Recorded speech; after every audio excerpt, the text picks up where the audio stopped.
اللهم صل على سيدنا محمد يا رب صل وسلم دائما ابدا على حبيبك.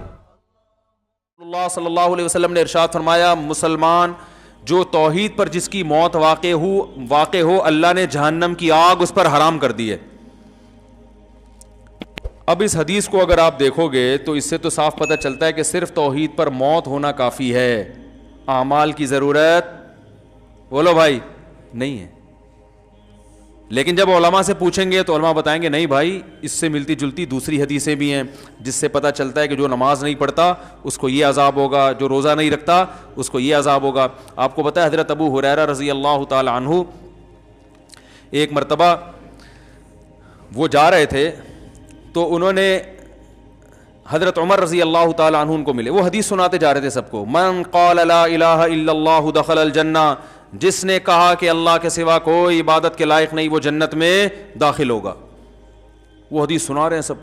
حضرت عمر ملے ان کو, حضرت عمر کو بھی انہوں نے حدیث, اور نبی صلی اللہ علیہ وسلم کا جوتا نعلین وہ بطور نعل مبارک بطور دلیل کے بھی کہ میں نے نبی صلی اللہ علیہ وسلم سے یہ حدیث سنی ہے. حضرت عمر ملے نا, حضرت عمر رضی اللہ تعالیٰ عنہ کو بھی انہوں نے حدیث سنائی تو حضرت عمر نے ایسے دھکا دیا, فرماتے ہیں فخررت علی استی, میں کولوں کے بر زمین پہ گرا. حضرت عمر ایسے غضبناک ہوئے اور ان کو یہ حدیث سنانے سے منع کر دیا. کیوں منع کیا؟ کہ لوگ اس پر اعتماد کر لیں گے, لوگ کہیں گے بھائی ہم نے تو سب نے لا الہ الا اللہ پڑھا ہوا ہے, ہم تو سیدھا کہاں جائیں گے جنت میں. اس کا مفہوم نہیں سمجھیں گے کہ یہ تو کلمے کی ایک فضیلت بیان کی جا رہی ہے. میں صبح فجر کے بعد روزانہ ایک حدیث کی تعلیم کرتا ہوں. آج میں نے 2 حدیثیں چھوڑ دی ہیں. ریاض الصالحین کی میں تعلیم کرتا ہوں نا فجر کی نماز کے بعد اپنی مسجد میں, ریاض الصالحین سے. آج میں نے جان کر 2 حدیثیں چھوڑی ہیں. کیوں چھوڑی ہیں؟ میں نے کہا ان کا مفہوم بیان کرنے میں بہت ٹائم لگے گا اور اگر تشریح نہیں کی تو لوگ حدیث کا مطلب غلط سمجھیں گے. اب میں سنا دیتا ہوں وہ حدیث آپ کو, کیونکہ میں تھوڑا اس کو ڈیفائن بھی کر سکتا ہوں. رسول اللہ صلی اللہ علیہ وسلم نے فرمایا کہ اگر تم لوگ سب گناہ چھوڑ دو, کوئی بھی گناہ نہ کرے, اللہ اس قوم کو ختم کر دے گا. اگر دنیا میں سارے مسلمان سب ٹھیک ہو جائیں, سارے لوگ مسلمان ہو جائیں اور سب ٹھیک سب نیک بن جائیں تو اللہ سب کو کیا کر دے گا؟ مار دے گا. اور ایسے لوگ پیدا کرے گا جو گناہ کریں اور پھر اللہ سے توبہ کریں. اب میں نے یہ حدیث نہیں سنائی آج, میں نے کہا اس سے گناہوں پر کیا ہوں گے, لوگ جری ہو جائیں گے, کیونکہ اب ایسے ہی گناہ کر رہے ہیں. کہے گا اچھا اللہ کو گناہ اتنے پسند ہیں کہ نیک آدمی کو تو اللہ ویسے ہی مار دیں. بھائی اگر اللہ کو گناہ پسند ہوتے تو اللہ گناہگاروں کو جہنم میں ڈالتا ہے. بھائی یہ اصل میں توبہ کی فضیلت پر ہے, یہ گناہ چھڑوانے کے لیے ہے, کیونکہ گناہ تو کوئی نہ کوئی کسی نہ کسی درجے میں کر ہی رہا ہوتا ہے نا. تو ان کو تسلی دی جا رہی ہے کہ بھائی توبہ اتنی بڑی نیکی ہے کہ اللہ کو اس زمین پر توبہ والی نیکی بھی چاہیے. سمجھ آ رہی ہے بات؟ تو اگر کسی سے گناہ ہو گیا تو مایوس نہ ہو, توبہ کر کے توبہ والی نیکی کا آپشن اس کے پاس ہے. اور یہ نیکی اللہ کو اتنی محبوب ہے کہ دنیا میں اگر یہ نیکی ختم ہو گئی توبہ والی نیکی تو اللہ کو ایسے لوگ پسند ہے ہی نہیں. اللہ تو چاہتے ہیں کہ گڑگڑاؤ میرے سامنے تاکہ مجھے معاف کرنے میں مزہ بھی تو آئے نا. رحمت تو جب ہی ظاہر ہوگی جب تمہاری حرکتوں کی وجہ سے جہنم واجب ہو چکی تھی, مگر میں اپنی رحمت سے اس کو معاف کر دوں تو مزہ آتا ہے مجھے معاف کرنے میں. وہ معاف کرنے کا مزہ جب آئے گا جب غلطی بھی تو ہو تم سے. غلطی نہیں ہو رہی, سارے نیک نیٹ کلین بولیں گے اللہ ہم تو اتنے اچھے تھے ہمیں تو ایسی جنت میں بھیج. کیا خیال ہے بھائی؟ باپ رحم دل ہے, کیا مطلب؟ بیٹے سے غلطیاں ہوتی ہیں اگنور کرتا ہے, تب بیٹا تعریف کرے گا یار میرا ابا بہت اچھا ہے.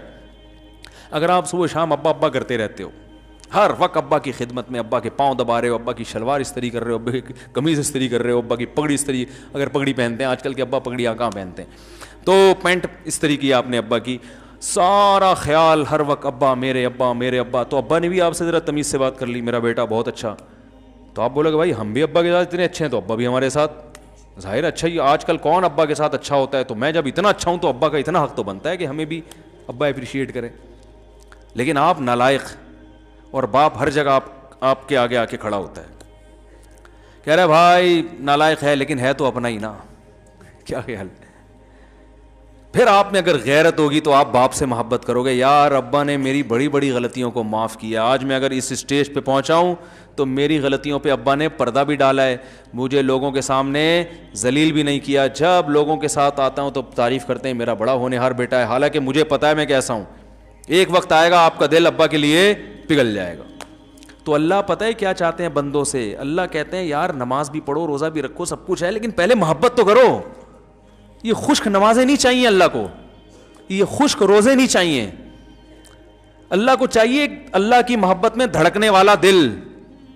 وہ دل جب ہی دھڑکتا ہے جب انسان سے اگر گناہ ہو جائے اور اسے پتا ہے میرے لیے جہنم کی آگ ہے, گناہ ہے, میرے پاس کوئی آپشن نہیں ہے, اللہ سے گڑ گڑاتا ہے اللہ معاف کر دے معاف کر دے. تو اللہ کو اتنا مزہ آتا ہے کہ بھائی سزا بنتی تھی مگر میں کیا کر رہا ہوں, معاف کر رہا ہوں اس کو. تو یہ شان جب ہی ظاہر ہوگی جب گناہ بھی تو ہو. کیسی پیاری حدیث ہے, رسول اللہ صلی اللہ علیہ وسلم نے فرمایا جب کسی بندے سے گناہ ہوتا ہے تو وہ آتا ہے توبہ کرنے کے لیے. یہ کل پڑھوں گا ریاض الصالحین میں, اگلا کل والا نمبر اس حدیث کا ہے. تو وہ جب آتا ہے اللہ کے سامنے توبہ کرتا ہے کہ اللہ مجھ سے گناہ ہو گیا, مجھے معاف کر دے. تو اللہ تعالیٰ فرشتوں سے کہتے ہیں دیکھو اے فرشتوں, اس بندے سے گناہ ہوا, بہت سوں سے گناہ ہوتے ہیں, اس سے بھی ہوا, بہت سے میرے پاس معافی مانگنے نہیں آئے, یہ آیا ہے. کیوں؟ اس لیے کہ اس کو پتا ہے ان لہو ربن, اس کا ایک رب ہے جو اس گناہ پر اس کو سزا بھی دے سکتا ہے اور اس گناہ کو معاف بھی کر سکتا ہے. اس کو پتا ہے. یہ اس جذبے سے آ جائے, ورنہ یہ بھی نہ آتا تو کیا ہو جاتا, کوئی سزا تھوڑی ملتی ہے فوراً. بھائی گناہ پہ فوراً شرابی بھی گھوم رہے ہیں, کوئی فوراً سزا ملتی ہے؟ چور بھی گھوم رہے ہیں, ڈاکو بھی گھوم رہے ہیں, قاتل بھی گھوم رہے ہیں, ماں باپ کے نافرمان, بلکہ زیادہ ترقی کر رہے ہوتے ہیں. آدمی وہ فضائل ہی سنا رہا ہوتا ہے بیٹھ کے, ایسا ہی ہے نا. کیا خیال ہے بھائی, جان بنتی ہے نا زیادہ کھانے پینے سے, تو بہت سی دفعہ تو حلال سے ہی بن جاتی ہے, لیکن اکثر اوقات بھائی آپ دیکھ لو جنہوں نے ماشاءاللہ اللہ بچائے حرام کا پیسہ جنہوں نے کھایا ان کی صحت ہی الگ الگ چہرے سے پتہ چل رہا ہوتا ہے ان کے. تو کتنے لوگ ہیں, اللہ تعالیٰ فرشتوں سے کتنے لوگ ہیں گناہ ہوتے ہیں, یا تو فوراً سزا مل رہی ہوتی نا, پھر تو سارے آ جاتے ہیں, سب کو پتہ ہے اب سزا ملنے والی ہے, سب گرفتاریاں دے رہے ہوتے اللہ کے پاس آ کے, اللہ مار دے, اللہ سزا دے دے. لیکن اللہ کو دیکھا ہم میں سے کسی نے نہیں ہے, اور گناہ پہ دنیا میں کوئی سزا بھی نہیں مل رہی ہوتی, ٹھیک ہے نا. تو اللہ فرماتے ہیں اس کو پتہ ہے کہ سزا میرا رب مجھے دے گا, وہ قدرت رکھتا ہے, اور اس سے بڑی بات یہ کہ معاف بھی وہی کر سکتا ہے. جرم اس کا کیا تو معافی بھی کس کے ہاتھ میں ہے, اس کے ہاتھ. لا ملجا ولا منجا منک الا الیک, حدیث میں دعا سکھائی ہے, اے اللہ تجھ سے بھاگنے کی جگہ بھی تیرے پاس ہی ہے. یعنی دیکھو کسی ڈاکو سے بچ کے بھاگو تو تھانے میں چلے جاؤ, علاقے کے ناظم کے پاس چلے جاؤ, لیکن اگر ڈاکو بہت طاقتور ہے تو آپ کو پتا ہے میں کہیں بھی بچ کے نہیں بھاگ سکتا, اب تو میرے لیے موت ہے. تو اللہ تعالیٰ تو اپنے بندوں پر مہربان ہے, لیکن اللہ تعالیٰ سزا بھی دیتا ہے. اس نے بتایا کہ میں نے قوم عاد قوم سمود کو تباہ کر دیا, فرعون کو دریا میں غرق کر دیا اور جہنم کی آگ بنائی اس نے. لیکن اللہ تعالیٰ جب دشمنی پہ آئے تو ایسا ہے کہ اس سے آپ بھاگ نہیں سکتے, تو اب اسی کے پاس آ کے آپ کو اسی کے پاؤں میں گرنا پڑے گا. ایک واقعہ ہم نے بعض بزرگوں سے سنا ہے, اس کی سند کی مجھے تحقیق نہیں ہے. لوگ کہتے ہیں سند کی تحقیق نہیں ہے تو سنا کیوں رہے ہو, یہی بتانے کے لیے سنا رہے ہیں کہ جب سند کی تحقیق نہیں ہے تو یہ واقعہ اتنی اہمیت کا حامل نہیں ہے کہ اس کی تحقیق کی جائے. ہم اپنا ٹائم ان فضول چیزوں میں ضائع نہیں کرتے. یا کوئی فقہی مسئلہ ہو نا پھر تو ٹھیک ہے, یہ کہہ سکتے ہیں کہ جب سند کی تحقیق نہیں ہے تو یہ تو جھوٹا قصہ ہو گیا. جھوٹا اس لیے نہیں کہ بتا رہا ہوں کہ تحقیق نہیں ہے تو جھوٹا بھی ہو سکتا ہے, سمجھ میں آ رہی ہے بات. تو سب سوال پیدا ہوتا ہے جب یہ مستند نہیں ہے تو سنا کیوں رہے ہو, عبرت کے لیے, کیونکہ بعض فرضی واقعات بھی ہوتے ہیں لیکن ان کا مضمون درست ہوتا ہے, اس سے جو میسج جا رہا ہوتا ہے وہ میسج کیا ہوتا ہے, صحیح جا رہا ہوتا ہے, اس لیے سنایا جا رہا ہے. ہر چیز کا نا ایک پوری ڈیٹیل بتانی پڑتی ہے ورنہ کلپ آ جائے گا ایک. تو کہتے ہیں کہ حضرت موسیٰ علیہ السلام سے کسی نے پوچھا کہ یہ جو حوادث ہیں, حادثات ہیں, اگر یہ تیر ہوں اور چلانے والا اللہ ہو تو ان تیروں سے بچنا کیسے ممکن ہے؟ بھائی یہ تیر اللہ کے ہاتھ میں ہو کمان اللہ کے ہاتھ میں ہو اور یعنی وہ حوادث کی یہ تیر ہوں جو حوادث کی شکل میں ہم پر آ رہے ہوں, تو اس حادثات سے بچنا ممکن ہے؟ تو کہتے ہیں موسیٰ علیہ السلام نے کہا ایک ہی طریقہ ہے کہ جو جس کے ہاتھ میں کمان ہے اس سے دوستی کر لو. کیا خیال ہے بھائی؟ اس کے علاوہ آپ کے پاس کوئی آپشن نہیں ہے. تو جو محلے کا دادا ہوتا ہے نا, یا تو آپ اس سے بڑے دادا بن جاؤ. کیا خیال ہے؟ ایک دفعہ یہاں کوئی محلے کے بڑے دادا تھے, مجھے لوگوں نے کہا اس کے خلاف بیان کریں. میں نے کہا جب میں اس سے بڑا دادا بنوں گا تو اس کے خلاف بیان کروں گا. مجھے جب تک اس محلے میں رہنا ہے تو مجھے بلا وجہ دادا گیری کرنے کی ضرورت. لوگ کہتے ہیں نا حق بات آپ ممبر ڈنکے کی چوٹ پہ بیان کر دو. میں نہیں بیان کرتا بھائی حق بات ڈنکے کی چوٹ پہ. میں پہلے دیکھتا ہوں کہ لوگوں میں اس حق کو برداشت کرنے کا تحمل ہے, ایک بات, بلکہ اس سے پہلے دیکھتا ہوں کہ میں خود بھی اس حق کو برداشت کر سکتا ہوں کہ نہیں کر سکتا. یہ جو ڈنکے کی چوٹ پہ اکثر حق بیان کر رہے ہوتے ہیں نا, تو یہ اکثر لوگ یہ اس قسم کا حق بیان کر رہے ہوتے ہیں کہ ان کے پہلے سے کسی محلے کے دادا سے بڑے تعلقات ہوتے ہیں, جن کو انہوں نے بیان بتایا ہوتا ہے میں یہ بولنے والا ہوں, بچا لو گے؟ وہ کہ ہاں بچا لیں گے, تو بول دے. ہمیں تو کوئی ہے ہی نہیں اس طرح کا, ہم تو کسی سے تعلق رکھتے ہی نہیں ہیں. ہاں کسی کے خوف سے غلط بیانی کرنا حرام ہے, یعنی آپ کسی محلے کے دادا کے ڈر سے غلط بات اس کے بارے میں بتا دو, یا جھوٹی تعریفیں شروع کر دو, یا لالچ میں آ کے لوگوں کو غلط گائیڈ کرو, یہ حرام ہے. خاموشی کی شریعت نے اجازت دی ہے, غلط بیانی کی شریعت نے اجازت نہیں دی ہے. غلط بیانی نہیں کرتا, بسا اوقات میں خاموش ہو جاتا ہوں کہ بھائی اس ٹاپک پر بات مت کرو کیونکہ لوگوں میں برداشت نہیں کر پائیں گے یا غلط رخ پہ لے جائیں گے. تو یہ تو مصلحت ہے, یہ تو حکمت ہے, یہ تھوڑی کہ جہاں جاؤ جو چاہے جا کے بول دو. اب مجھے بتاؤ, ایک آدمی میں کو زنا کا خوف ہے, شہوت اس میں اتنی بھر گئی, اب وہ کہیں رشتہ لے کے جاتا ہے, لڑکی کے ابا سے کہتا ہے کہ میں نکاح کرنا چاہتا ہوں. وہ نہیں, کیوں کر رہے ہو؟ بھائی میں شہوت سے میرا دماغ خراب ہو گیا ہے اور مجھے زنا کے بڑے خطرات ہیں اور میں بڑا پریشان ہوں, تو میں اس لیے چاہ رہا ہوں کہ میں آپ کی بچی سے شادی کروں, اور وہ ہے بڑی خوبصورت, تو میرا خیال ہے کہ وہاں میں شادی کروں گا تو میرا دماغ جو ہے نا ادھر ادھر جانے سے بچ جائے گا. وہ دے گا رشتہ؟ دفع ہو یہاں سے. بات تو حق ہے اور شریعت میں جائز بھی ہے, لیکن یہ حق بیانی آپ بھی نہیں افورڈ کر سکتے, کوئی بھی نہیں افورڈ کر سکتا. بھائی یہ بات آپ کے دل میں ہے, اس کو رکھو, کچھ اور بات کرو اس کے سامنے. وہی نکاح سنت ہے, نبی صلی اللہ علیہ وسلم کی ترغیب ہے, اس لیے کرنا چاہ رہا ہوں. اس طرح کی باتیں آپ کرو گے تو یہ منافقت نہیں کہلائے گی, یہ مصلحت کہلائے گی. ہر بات ہر جگہ کہنے کی نہیں ہوتی. ایک صاحب نے ایک شادی کی تو مجھے بتایا کہ میں نے نکاح کا پیغام بھیجا اور ان کو میں نے پہلے بتا دیا کہ میں 4 کروں گا. تو میں نے کہا واقعی آپ کریں گے؟ کہہ رہے میرا ارادہ تو نہیں ہے لیکن میں نے احتیاطاً بتا دیا. نہیں 4 نہیں, سوری 2 کروں گا. میں تو 4 کی ایک دم دماغ ادھر چلا جاتا ہے ہمارا. اس نے کہا کہ میں نے ان کو پہلے بتا دیا میں ہو سکتا ہے دوسری بھی کروں. تو میں نے کہا آپ نے ان کو, آپ کا واقعی ارادہ ہے؟ اگر ارادہ ہو پھر تو چلو ٹھیک ہے. کہہ رہے نہیں میرا ارادہ تو نہیں ہے لیکن میں نے احتیاطاً بتا دیا. میں نے کہا کیوں؟ کہہ رہے بھائی ہو سکتا ہے میری بیوی وہ جو ہے ایسی نکلے کہ بد اخلاق ہو اور مجھے ضرورت پڑ جائے دوسری شادی کی. بھائی عورتیں بد اخلاق بھی نکلتی ہیں, کچھ ایسی ہوتی ہیں جو بانجھ ہوتی ہیں, اولاد نہیں ہو سکتا ہے شادی کے بعد پتہ چلے بانجھ ہے. میں نے کہا بہت اچھا کیا آپ نے, بڑی زبردست کلیریفیکیشن کر دیا آپ نے.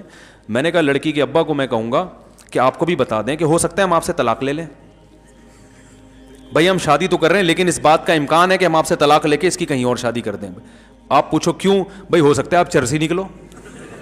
کیا خیال ہے آپ کو؟ نہیں میں تو چرس نہیں پیتا, میرا لیبارٹری ٹیسٹ کروا لیں. بھائی ہو سکتا ہے بعد میں چرسی بن جاؤ. ہو سکنے پر تو یار دنیا میں بہت کچھ ہو سکتا ہے, ابھی جو ہے اس کے حساب سے بات کرو نا. میں نے کہا آپ کا ارادہ ہے نہیں, خام خواہ میں وہ رشتہ توڑ دیا انہوں نے. وہ بالکل صحیح کیا لڑکی کے ابا نے, بہت اچھا کیا توڑ کے. میں نے کہا کوئی بھی ہوتا رشتہ توڑتا ہے بلا وجہ, ہو سکتا ہے ہو سکتا ہے. ایک صاحب تھے وہ پولیو کے خطروں کے بہت خلاف تھے, میرے دوست تھے کیا ہیں ابھی بھی. تو ان کا کہیں رشتہ, ان کو بیچاروں کو کہیں رشتہ نہیں مل رہا تھا تو مجھے سفارشی بنا کے لے گئے. کہیں کوئی لڑکی کا رشتہ آیا ان کے لیے تو مجھے سفارشی بنا کے لے گئے کہ آپ بھی چلیں, تھوڑا تھا آپ تھوڑے سے مشہور آدمی ہیں تو میری سفارش کر دیے گئے تو چانس زیادہ ہے. میں نے کہا چل بھائی ٹھیک ہے لے چلتے ہیں. ہم چلے گئے وہاں تو وہ لڑکی کے والد بھائی وغیرہ آ کے بیٹھے, مجھے بڑی عزت دی انہوں نے. میں نے کہا ہمارے دوست ہیں نکاح کرنا چاہتے ہیں آپ کی بچی سے, اس سلسلے میں ہم حاضر ہوئے تھے. انہوں نے کہا ٹھیک ہے جی بھی, ایجوکیشن کیا ہے وغیرہ وغیرہ جو پوچھا جاتا ہے. اس دوران پھر وہ جب بات مکمل ہوئی تو وہ کہنے لگے دیکھیں میں جب نکاح کروں گا تو میں پہلے ایک بات بتا دوں کہ میں بچوں کو پولیو کے قطرے نہیں پلاؤں گا.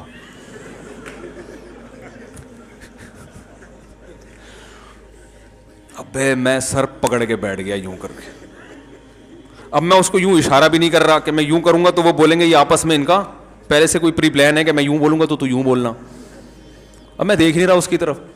وہ کہہ رہے کیونکہ میں یہ پولیو نہیں, میں اللہ پہ توکل کرتا ہوں, یہ یہودیوں کی سازش ہے اور یہ فلانا ہے اور یہ ویکسینیشن اور یہ.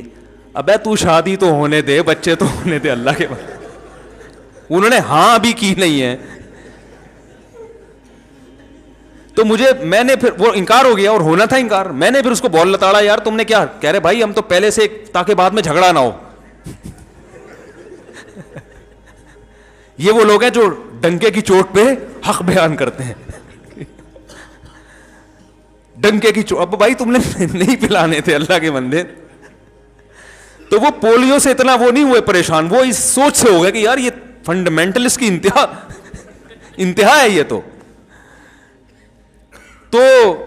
بہت بڑا فنڈامنٹلسٹ ہے, تو اتنا بنیاد پر ایسا ہو سکتا ہے وہ لڑکی کے ابا بھی پولیو کے قائل نہ ہو, لیکن اتنا پولیو لیس. تو ہر چیز ہر بیان کرنے کی نہیں ہوتی. بہت ساری چیزیں ٹھیک آپ کی رائے میں ٹھیک ہوتی ہیں, اور یہ تھوڑی کہ وہ تھی, یہ بات بھی انہی کی رائے میں ٹھیک تھی نا, ہر آدمی اس سے متفق تھوڑی ہے. تو کیا بات چل رہی تھی یار, جلدی سے بات کو سمیٹیں, بڑی بکھر رہی ہیں, ادھر ادھر باتیں جا رہی ہیں. انہوں نے تو انکار کر دیا, وہ کہاں پولیو والے سے کرتے یار, خود سوچو یار, کوئی بھی نہیں کرتا, بولتا کیا ہے پاگل ہے, کیا کر رہا ہے بھائی تو ہاں حضرت موسیٰ علیہ السلام کا میں بتا رہا تھا کہ بھائی اگر آپ یعنی تیروں سے بچنا آپ کے لیے جب ہی ممکن ہے جب تیر چلانے والے سے دوستی کر لو.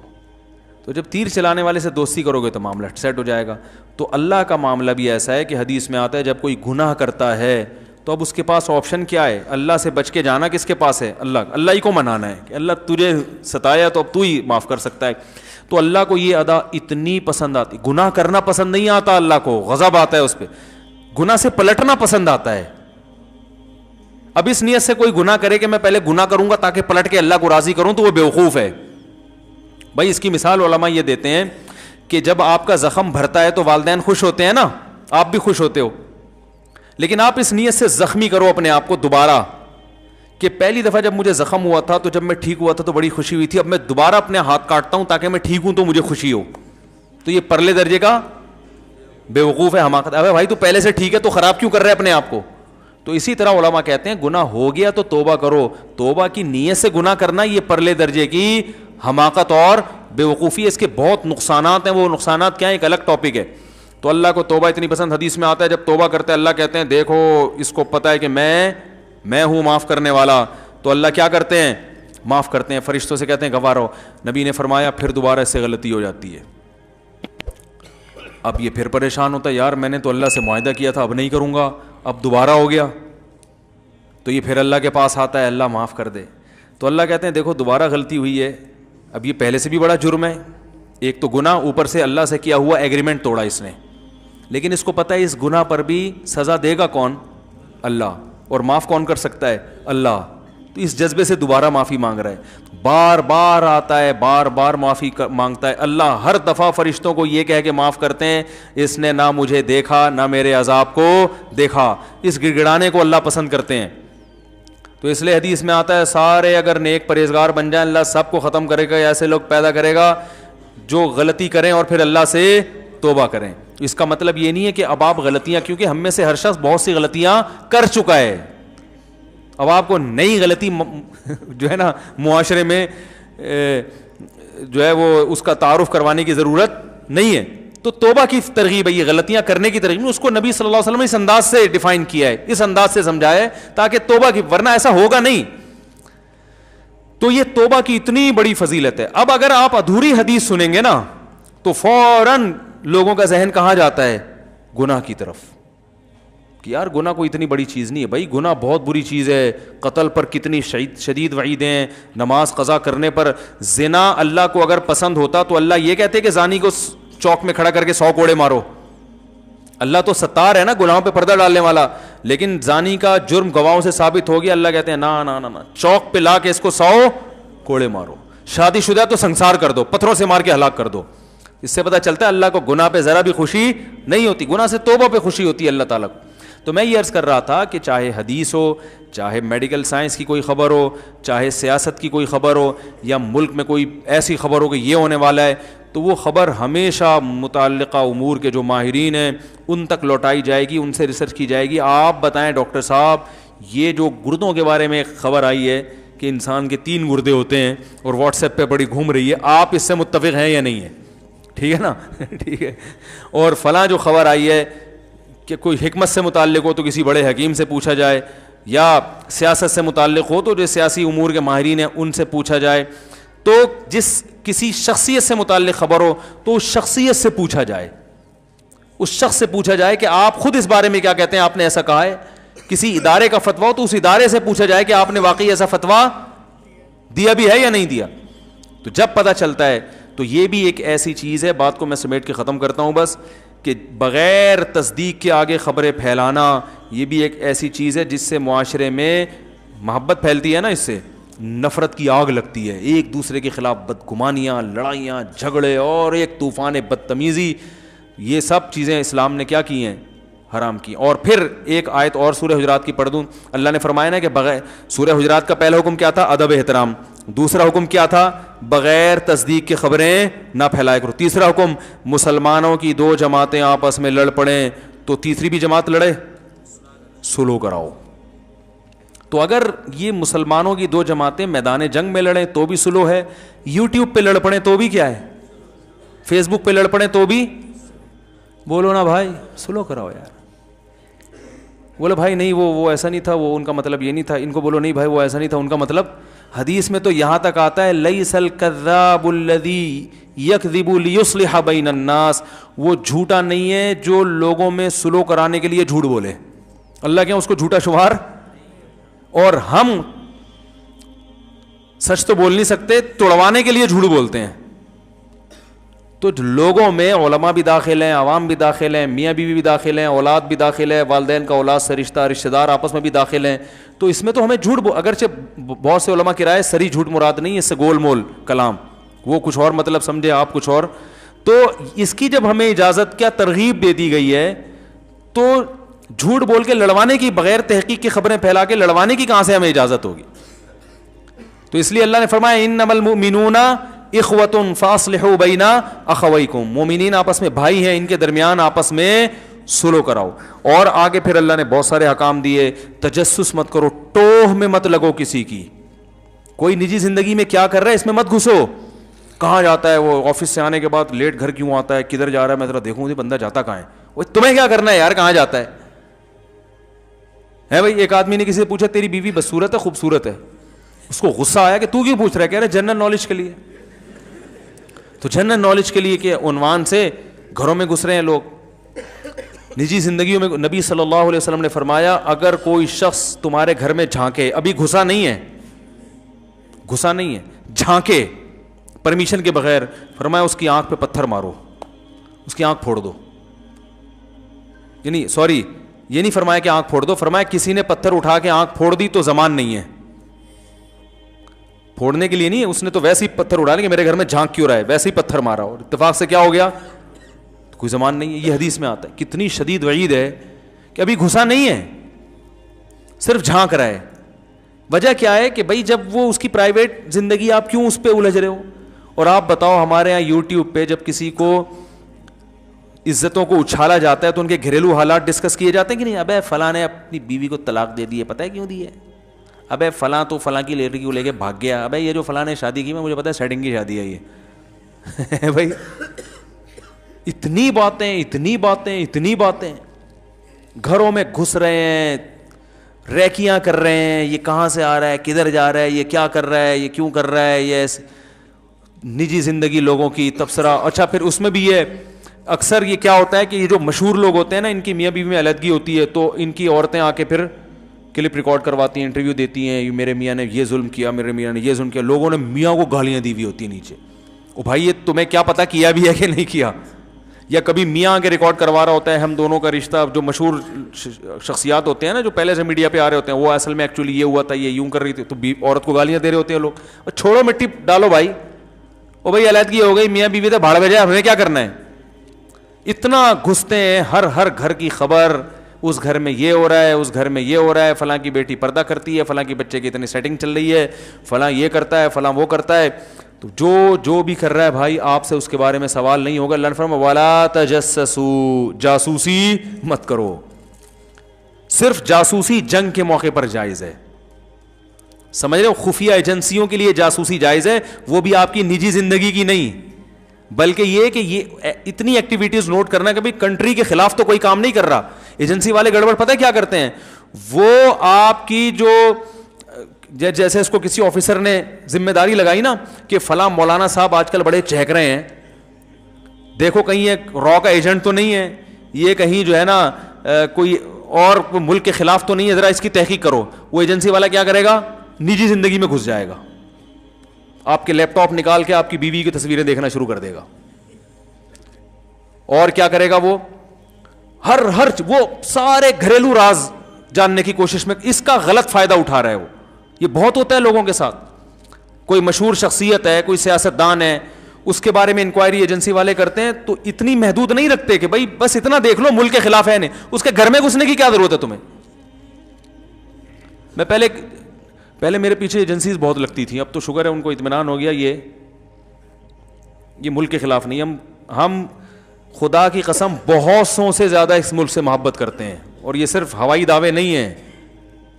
ہم اگر وہ اپنی قربانیاں بتائیں کہ ہم نے اس ملک کے لیے کیا کیا ہے تو وہ ایک الگ ٹاپک شروع ہو جائے گا. حقیقت میں اس ملک سے ہمارے علماء نے ہمیں یہ سکھایا ہے کہ یہ ملک ہے تو ہم ہیں, اسلام ہے. اگر یہ ملک ختم ہو گیا تو جیسے بغداد کا سقوط ہوا تھا نا, اس سے اسلام کو فائدہ ہوا, نقصان ہوا. اس کے بعد خلافت عثمانیہ کا خاتمہ ہوا, اس کے بعد مغلیہ سلطنت کا خاتمہ ہوا, پھر خلافت عثمانیہ, پھر سب سے پہلے ہوئی خلافت بغداد ختم. بغداد کی خلافت کے بعد مسلمانوں پر دوسرا زوال آیا, اندلس کی خلافت ختم ہوئی ہے. اس کے بعد مسلمانوں پر زوال آیا بر صغیر پر, مغلیہ سلطنت کی واٹ لگ گئی, ختم ہو گئی. پھر زوال آیا, خلافت عثمانیہ ختم ہوئی. اب بڑے بڑے ماہر علماء سے میں نے سنا ہے کہ اب اگر اسلام ایک پاورفل حیثیت میں کہیں ہے تو وہ پاکستان میں ہے. یعنی جس کی ایک پاور ہے نا, ایک پاورفل آرمی ہے جس ملک کے پاس. سعودی عرب کے پاس آرمی نہیں ہے,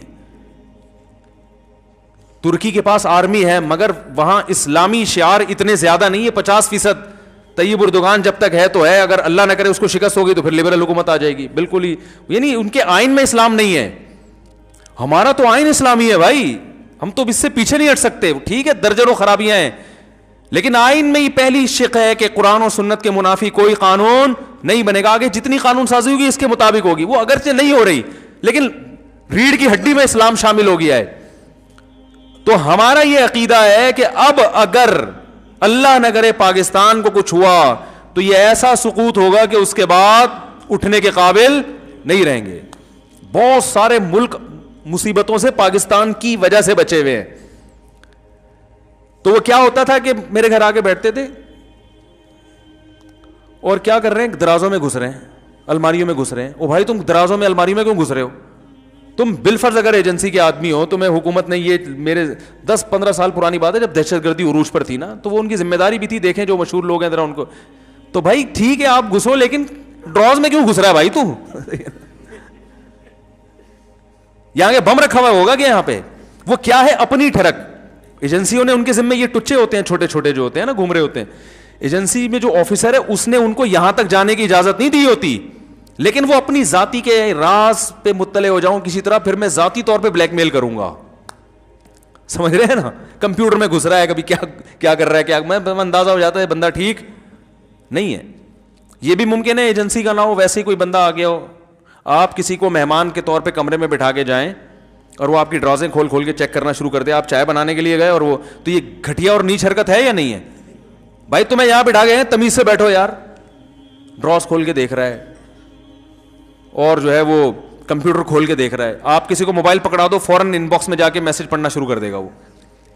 تو یہ ہے لا تجسسوا. اللہ فرماتے ہیں جاسوسی صرف اس کی ہوگی جو جس کے بارے میں آپ کو خطرہ ہے کہ ملک کے خلاف تو نہیں جا رہی ہے, تو اس کی بھی جاسوسی اتنی ہوگی جتنی ملک کے دفاع کے لیے ضروری ہے.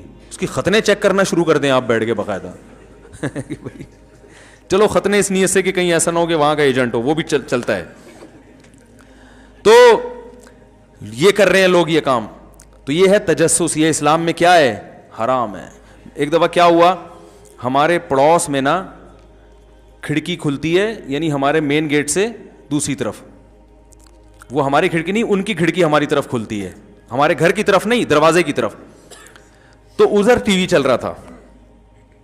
اب ایک خاتون آئی, ان کی نظر کھڑکی پہ پڑی, فلم چل رہی ہے یا ٹی وی چل رہا ہے یا کیا, واللہ عالم, اکثر فلمیں چل رہی ہوتی ہیں ٹی وی میں, بس ان کو اندازہ ہو گیا ٹی وی چل رہا ہے. اب وہ ہمارے گھر میں گھسی, ملنے کے لیے آئی تھی. اب وہ نا, اب ان کو یہ نہیں پتا کہ یہ ساتھ کمرہ ہمارا نہیں ہے, ہمارے پڑوسیوں کا ہے. اب ان کو یہ تجسس, مفتی صاحب کا گھر ہے اور کیا چل رہا ہے یہاں پہ, ٹی وی. اب میرے گھر والے مجھے بتا رہے ہیں کہ ٹک کے بیٹھی نہیں ہے وہ, ان کو یہی فکر کہ یار وہ والے کمرے میں جاؤں جہاں, کہہ رہے ہیں ان کی ایکٹیویٹیز سے مجھے اندازہ ہو, کبھی یوں جا رہی ہیں, کبھی یوں جھانک رہی ہیں, کبھی یوں جھانک رہی ہیں, کبھی ایسے کر کے دیکھ رہی ہیں. تو ہمارے گھر والے کہتے ہیں مجھے اندازہ ہو گیا جو پڑوسیوں کا ٹی وی ہے نا, اس سے ان کو غلط فہمی ہو رہی ہے, اور کیونکہ کمرے ساتھ ملے ہوئے ہیں تو یہ سمجھ رہی ہیں کہ مفتی صاحب کے گھر میں ادھر ممبر پہ بیٹھ کے ٹی وی کے خلاف تقریریں کرتے ہیں اور گھر میں کیا چل رہا ہے, ٹی وی چل رہا ہے. تو گھر والوں نے بتا دیا کہ یہ جو آپ یوں کر رہی ہیں نا, یہ ان کا ٹی وی ہمارا نہیں ہے, دوبارہ جا کے اچھی طرح سے دیکھ لیں, ایسا نہ ہو وہاں جا کے خبریں پھیلانے. تو بھائی اگر آپ کو گھر میں بلائے چائے کے لیے, چائے پیو, پتلی گلی سے نکلو, آپ جھانک جھانک کے یوں کرنا, یوں کرنا, یوں کرنا, کتنی گھٹیا حرکت ہے. یہ چل رہا ہے مارکیٹ میں, اور یہ اگر صفائی نہ ہوتی تو ان کو تو یہ ہو جانا تھا. کہ تو ہمیں تو شریعت نے سکھایا ہے اچھا گمان. بس یہ ایک واقعہ سنا کے بیان ختم کرتا ہوں. میں بچپن میں تبلیغ والوں کے ساتھ کہیں گشت کر رہا تھا, ہم نے ایک صاحب کو آتے ہوئے دیکھا, گھر میں داخل ہوئے ہمارے سامنے, ہم ان کے پیچھے پہنچ گئے, امیر صاحب نے دروازہ بجایا, ایک بچہ آیا, جی کون؟ انہوں نے کہا بھائی فلاں صاحب ہیں جو بھی ہمارے سامنے گھسے تھے. وہ اس بچے کے ابو تھے. بچے نے کہا بھی بتاتا ہوں, پوچھتا ہوں میں. وہ گیا اندر, آ کے کہہ رہا ہے وہ گھر پہ نہیں ہے, ہمارے سامنے گھسے ہیں وہ. تو امیر صاحب, دیکھو یہ ہوتا ہے تبلیغی جماعت کی جو کامیابی کی وجہ ہے نا, یہ بیسک اصول ہیں, یہ بنیادی اصول ہیں جس کی وجہ سے وہ پوری دنیا میں پھیل گئے. صرف زبان سے کہتے نہیں ہیں, جو کہہ رہے ہیں اس پر عمل بھی ہے. تو امیر صاحب نے کہا, امیر صاحب کو اندازہ ہو گیا کہ بھئی یہ بدگمانی ہو رہی ہے ان سب کو.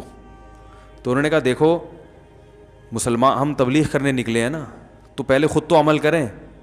خود عمل میں کیا ہے کہ کسی کے خلاف بدگمانی, قرآن میں اللہ فرماتے ہیں مت کرو, اچھا محمل تلاش کرو. تو انہوں نے کہا وہ یہاں سے آئے ہیں, پیچھے بھی دروازہ ہے, جو میں اکثر بیان میں کہتا ہوں نا پتلی گلی, تو بھائی چوڑی گلی کے ساتھ پتلی گلی بھی تو ہوتی ہے نا.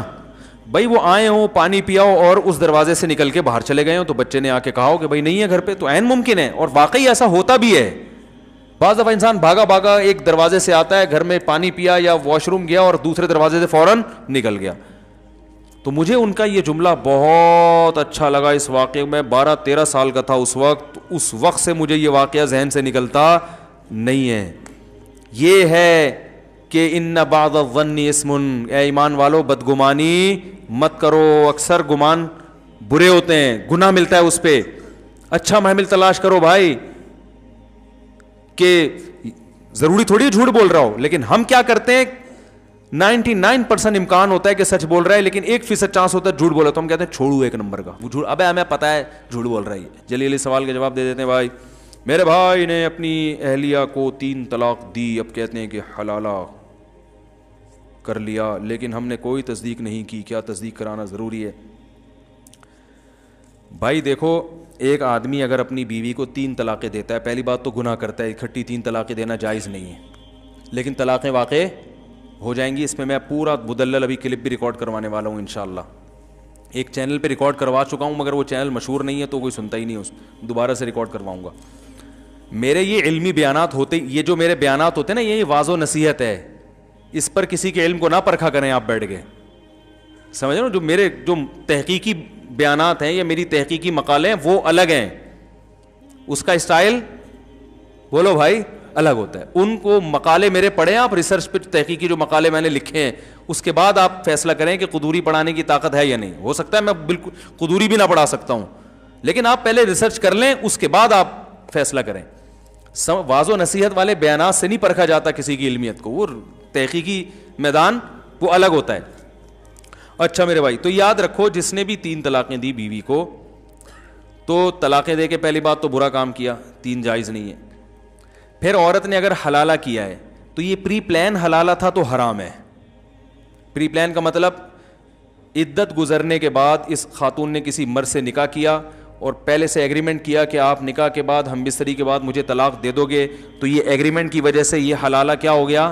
لعنتی عمل ہو گیا. رسول اللہ صلی اللہ علیہ وسلم نے ارشاد فرمایا لعن اللہ المحلل والمحلل له, حلالہ کرنے والے اور جس کے لیے کیا جا رہا ہے ان دونوں پر اللہ کی لعنت. جس کے لیے کیا جا رہا ہے وجہ اس کی یہی ہے کہ وہ بھی اس میں پلان کا حصہ بنتا ہے. وہ کہتا ہے میری بیوی سے تم شادی کرو اور پھر یوں کر دینا اور پھر یوں کر, ایگریمنٹ ہوتا ہے. اگر ایگریمنٹ نہیں تھا, اچھا حلال پھر بھی ہو جائے گی, کیونکہ نبی نے اس کو بھی حلال کرنے والا ہی کہا ہے. جس حلالے پر لعنت کی ہے لعنت تو ہوگی, لیکن بیوی طلاق کے بعد پہلے شوہر کے لیے حلال بہرحال ہو جائے گی. یہ حدیث سے پتہ چلتا ہے, کیونکہ آپ نے فرمایا حلال کروانے, محلل کہتے ہیں حلال کروانا, حلالہ کروانا تو ہم نے بتایا نا, لعن اللہ المحلل, نبی نے فرمایا وہ شخص جو اس عورت کو پہلے شوہر کے لیے حلال کرے اس پر بھی لعنت, اور جس کے لیے حلال کیا ہے اس پر بھی. پتہ ہے حلال تو ہو گیا ہی نا, نہیں آئی بات میرا خیال ہے, لیکن غلط طریقے سے کیا ہے تو اس عمل پر لعنت ہوگی مگر حلال ہو جائے گی. ابھی اس عورت کے لیے دوسرے شوہر سے طلاق لینے کے بعد عدت کے بعد پہلے شوہر سے نکاح حلال ہو جائے گا, یہ تو حدیث سے پتہ چل رہا ہے. سمجھ میں آ رہی ہے بات؟ لیکن یہ عمل ایگریمنٹ کر کے کیا تو کیا ہو جائے گا؟ حرام, ناجائز, گناہ ملے گا اس پہ. اور اگر بغیر ایگریمنٹ کے کیا ہے تو کوئی گناہ نہیں ہے. لوگ ہر قسم کے حلالے کو لعنت کا عمل کہتے ہیں, یہ تو قرآن کے خلاف ہے. قرآن میں اللہ کا ارشاد ہے فَإِن طَلَّقَهَا, مرد اگر زوجہ کو تیسری طلاق دے دے, فَلَا تَحِلُّ لَهُ مِن بَعْدُ حَتَّى تَنكِحَ زَوْجًا غَيْرَهُ, تو یہ عورت اس تیسری طلاق کے بعد پہلے شوہر کے لیے حلال نہیں ہے جب تک کہ یہ کسی دوسرے مرد سے نکاح نہ کر لے. اور حدیث میں آتا ہے صرف نکاح نہیں بلکہ ہم بستری بھی ہو. آگے قرآن کہہ رہا ہے فَإِن طَلَّقَهَا, اس کے بعد اگر چاہے وہ فوراً بعد ہو, 1 سال کے بعد ہو, 20 سال کے بعد ہو, قرآن نے ایسی کوئی شرط نہیں لگائی ہے.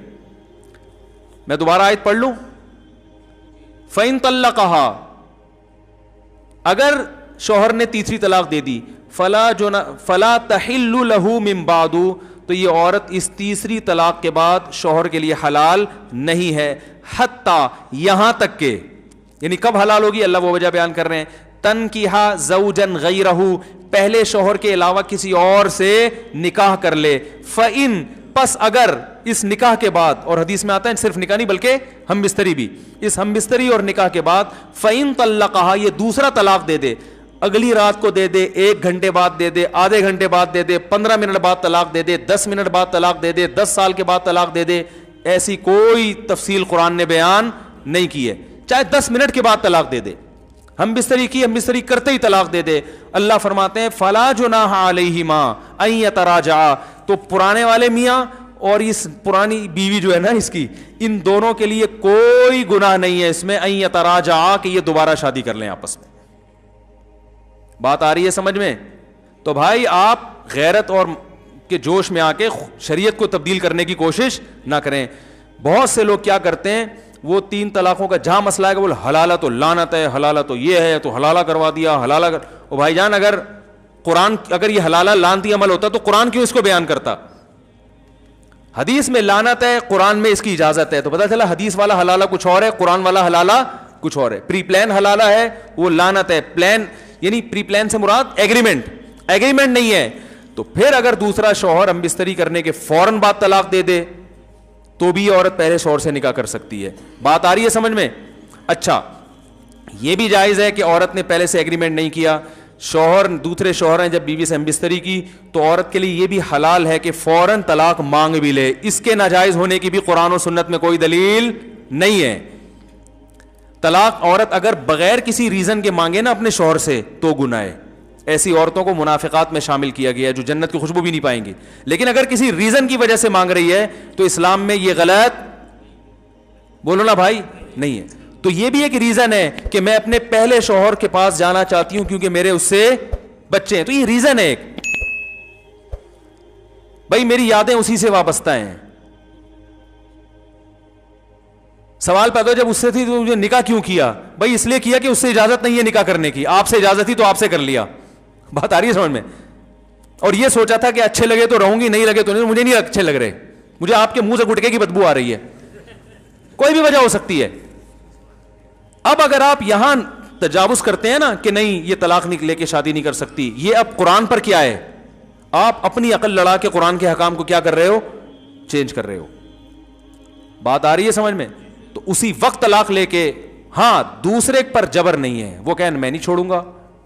آپ نے طلاق مانگی, وہ کہیں میں نہیں طلاق دیتا, تو عورت کو زبردستی کرنا جائز نہیں ہے. ٹھیک ہے, جب نہیں دیتے تو آپ ہی میرے مقدر میں میاں ہیں, شادی تو ہم نے کوئی ایگریمنٹ تو کیا نہیں تھا, مجبوراً گزارا کریں گے, مننے کے ابا اب آپ ہی بنو گے تو گزارا کریں اس کے ساتھ. اور اگر وہ چھوڑ دیتا ہے اس پر بھی کوئی گناہ نہیں ہے. اس لیے گناہ نہیں ہے, وہ یہ کہتا ہے یار یہ اگرچہ میری بیوی ہے, میں نہ چھوڑوں تو, لیکن جب یہ نہیں رہنا چاہتی, اس کے دل میں میرے لیے وہ جذبات نہیں بن سکتے جو پہلے کے لیے ہیں, تو چھوڑ دینا بہتر ہے یا نہیں ہے؟ بھائی میں تو لوگوں کو ویسے ہی مشورہ دیتا ہوں جن کی بیویاں طلاق مانگ رہی ہیں, کوئی ریزن نہیں, میں کہتا ہوں یار طلاق اچھی چیز نہیں ہے, لیکن یہ بھی اچھی چیز نہیں ہے جو نہیں رہنا چاہتی زبردستی گھسیٹ کے رکھو اس کو اپنے پاس, یہ کوئی اچھا کام ہے؟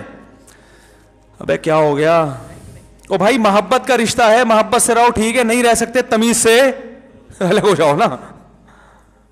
تو طلاق نہیں دینی چاہیے, لیکن اگر بیوی نہیں رہنا چاہتی, بیوی کے لیے تو غلط ہے بلا وجہ مانگے, لیکن آپ کے لیے بہتر یہی ہے کہ جب نہیں رہنا چاہ رہی تو یار ایسی عورت سے کرو شادی جو غیرت مند ہو, آپ سے ٹوٹ کے محبت کرے. نبی نے کیا فرمایا, تزوج الودود الولود, ایسی عورت سے نکاح کرو جو محبت کرتی ہو. تو یہ جب طلاق مانگ رہی ہے اس کا مطلب آپ سے یہ محبت نہیں کرتی.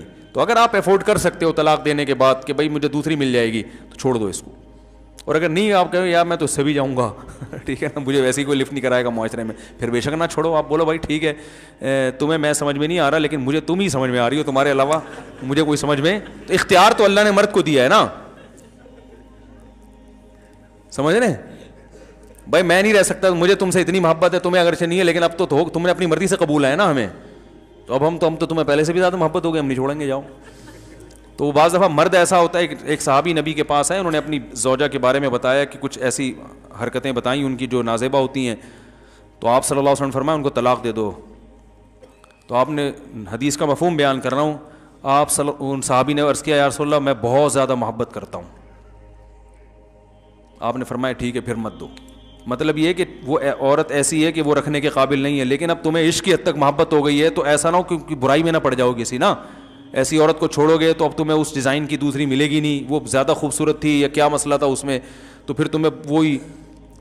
ایک صاحب کی بیوی بد اخلاق تھی مگر خوبصورت بہت تھی, تو انہوں نے اپنی بیوی کو طلاق دے دی. اب ان کو اچھے اخلاق والی مل گئی, مگر اس کی شکل بیچاری کی بقول ان کے, آپ کوئی بھی نہیں جانتا نہیں ہے میں کس کی بات کر رہا ہوں, اس لیے کوئی غیبت نہیں ہے, کسی کا راز فاش نہیں کر رہا. تو وہ میرے پاس آئے, کہنے لگے یار وہ پرانی بہت یاد آ رہی ہے. میں نے کہا کہہ رہا یار وہ ٹھیک ہے بد اخلاق تھی لیکن شکل اچھی تھی. کہہ رہے یہ اخلاق کی بہت, لیکن کہہ رہے شکل بالکل بھی اچھی نہیں ہے. تو میں نے کہا اب اس کو بھی گزارا کر لو. اب وہ ان کے ماشاءاللہ گزارا ہو رہا ہے, بچے بھی ہو گئے ان کے. میں نے کہا ورنہ جب اگلی ملے گی نا تو نہ اخلاق کی اچھی ہوگی اور نہ شکل کی ہوگی, پھر بولو گے دوسری اخلاق کی تو اچھی تھی نا. تو شکر کرو جو بھی اللہ نے جس کو جو پیس دے دیا اللہ کا شکر ادا کرے. جو ملا صبر کرو, شکر کرو. دنیا میں سارے مزے دنیا میں نہیں ہوتے, پازیٹیو چیزوں کو دیکھو, نیگیٹو کو اگنور کرو. تو اب اللہ نے قرآن میں کیا کہا کہ اب اگر شادی کے بعد دوسرا میاں طلاق دے دے, فوراً دے دے, اگلے دن دے دے, 10 سال کے بعد دے دے, وہ اس کا ہیڈیک ہے, وہ ان کا آپس کا مسئلہ ہے. بلکہ علماء نے یہاں تک لکھا ہے کہ اگر دوسرا شوہر اس نیت سے طلاق دے دے کہ یہ پہلے شوہر کے ساتھ شادی کرنا چاہتی ہے, اس کے اس سے بچے ہیں, اس کے جذبات و فیلنگ اسی کے ساتھ ہیں, میرے ساتھ یہ نباہ نہیں کرنا چاہتی, تو اس طلاق پہ اس کو ثواب ملے گا. مقصد تو راحت, طلاق اس لیے بری چیز ہے کہ اس سے نقصان ہوتا ہے نا. یہاں طلاق کا نقصان کے بجائے کیا ہو رہا ہے, فائدہ ہو رہا ہے. اور دوسری بات جو حلالے کا مقصد تھا وہ بھی حاصل ہو گیا. مقصد یہ تھا کہ جب مرد نے 3 طلاقیں دی تھیں تو طلاق میں یا تو عورت قصوروار ہوگی یا کون قصوروار ہوگا, آدمی. یہی مسئلہ ہے نا. اگر عورت قصوروار تھی تو اس کی زندگی میں نیا مرد آیا تو اس کو کمپیئر کرنے کا چانس دیا شریعت نے, دیکھو یہ بھی ہے وہ بھی ہے, دونوں میں زیادہ اچھا کون ہے. اب سوچ سمجھ کے جانا. جو جھگڑے ہو رہے تھے, اگر اس کا پرانا میاں غلط تھا تو وہ کبھی بھی پرانے کے پاس نہیں جائے گی. وہ سمجھ میں آ رہی ہے بات؟ وہ کہے گی اللہ نے میری جان چھڑا دی, میری زندگی میں ایک نیا مرد آ گیا, ایک اچھا آدمی مل گیا, میں اب آپ ہی کے ساتھ زندگی گزاروں گی, مجھے وہاں جانے کا کیا شوق ہے. دوبارہ اس کے پاس جانا چاہتی ہے, اس کا مطلب فالٹ کس میں تھا؟ عین ممکن ہے آپ میں فالٹ ہو. اب آپ کو اندازہ ہو گیا کہ جو ہے نا مرد کیسے ہوتے ہیں. اور مرد کی اگر غلطی تھی تو جب وہ دھکے کھائے گا نا اس بیوی کو یاد کر کر کے روئے گا, تو اسے اندازہ ہوگا یار اس میں فالٹ تھے, مگر اب جو میں رشتے تلاش کر رہا ہوں اس سے بھی زیادہ فالٹ والے مل رہے ہیں. اور یار کم از کم بچوں کو تو پال رہی تھی نا, اب تو بچے بھی گئے, چلو کھانا نہیں بناتی تھی, خدمت نہیں کرتی تھی, تمیز سے بات تو کرتی تھی. وہ یادیں جب علیحدگی ہوتی ہے نا, یادیں تو پھر آتی ہیں. کہے گا یار یہ تو کسی اور کے نکاح میں چلی گئی یار, یہ تو بالکل اختیارات ختم ہو گئے. وہ 100 دفعہ سوچے گا. اگر وہ اپنے فیصلے پر نادم نہیں ہے, وہ کہہ رہے میں نے صحیح کیا, تو وہ دوبارہ کبھی بھی شادی, بولو بھائی, بولتے کیوں نہیں کرے گا. وہ کہے گا اچھا ہے کسی اور سے نکاح ہو گیا, فون کر کے اپنی پرانی بیگم کو بول دے گا اب اسی کے ساتھ رہنا, اس خوش فہمی میں نہ رہنا کہ میں آپ سے شادی کروں گا, ادھر ہی زندگی ہنسی خوشی زندگی گزارو, میری جان چھوٹی, اچھا ہوا تمہیں بھی گھر مل گیا. سمجھ رہے ہیں؟ لیکن اگر وہ طلاق کے بعد دوبارہ نکاح کر رہا ہے, اس کا مطلب وہ یہ مان رہا ہے کہ غلطی طلاق دینے میں کس کی تھی؟ میری تھی. تو قرآن کہہ رہا ہے کہ فلا جناح علیہما ان یتراجعا ان ظنا یقیما حدود اللہ, دونوں آپس میں شادی کر سکتے ہیں اگر ان کا خیال ہو کہ اب یہ جھگڑے نہیں ہوں. اس کو بھی سزا مل گئی اور آپ کو بھی سزا مل گئی. رہا ایک آخری بات بتا کے بیان ختم کرتا ہوں. بیان تو میرا ختم ہو پہلے ہی ہو چکا ہے, جو جانا چاہیں وہ جا سکتے ہیں. تو یہ گریبی چل رہی ہے, بیان ختم ہو چکا تھا. جب مسائل شروع کر دوں نا میں, تو اس کا مطلب بیان ختم ہو چکا ہے, جو جانا چاہیں وہ جا سکتے ہیں. تو لوگ اس کو غیرت کے خلاف سمجھتے ہیں, یہ ایک اہم بات ہے. لوگ کہتے ہیں غیرت کے خلاف ہے کہ 3 طلاقیں دی, ایک آدمی کی بیوی کسی دوسرے مرد کے پاس جائے پھر وہاں سے گھوم کے واپس ہے, غیرت کے خلاف ہے. یہ غیرت کے خلاف اس لیے نہیں ہے کہ جب آپ نے 3 طلاقیں دے دیں, عدت بھی پوری ہو گئی, تو وہ اب آپ کی بیوی ہے نہیں. وہ جہاں چاہے جس سے چاہے شادی, کسی کی طلاق یافتہ سے شادی کرنا غیرت کے خلاف نہیں ہے. آپ کا اس سے کوئی ریلیشن نہیں رہا, وہ جہاں چاہے شادی کرے. اب اگر وہ دوسرے مرد سے طلاق لیتی ہے تو یہ بھی غیرت کے خلاف نہیں ہے. عورتیں طلاق لیتی ہیں نا مختلف بیسس پر, تو غیرت کے خلاف ہے. کسی بھی بیس پہ طلاق لیتی ہے, کوئی بیس معقول ہو, پھر جب طلاق لینے کے بعد عدت بھی پوری کر لے, تو جیسے اس کا کسی اور مرد سے نکاح کرنا غیرت کے خلاف نہیں ہے, اپنے پرانے میاں سے نکاح کرنا بھی غیرت کے خلاف نہیں ہے. تو کون سا اسٹیپ ہے جو آپ کو لگتا ہے یہاں سے غیرت کے خلاف کام شروع ہو رہا ہے؟ تو اس لیے جو جائز حلالہ ہے وہ غیرت کے خلاف نہیں ہے. سمجھ میں آئی بات کہ نہیں آئی؟ اللہ تعالیٰ سمجھنے کی عمل کی توفیق عطا فرمائے. علم معاشرے میں مارکیٹ میں شارٹ چل رہا ہے, بس تبصرے چل رہے ہیں آج کل معاشرے. سبحانک اللہم و بحمدک نشہد ان لا الہ الا انت نستغفرک.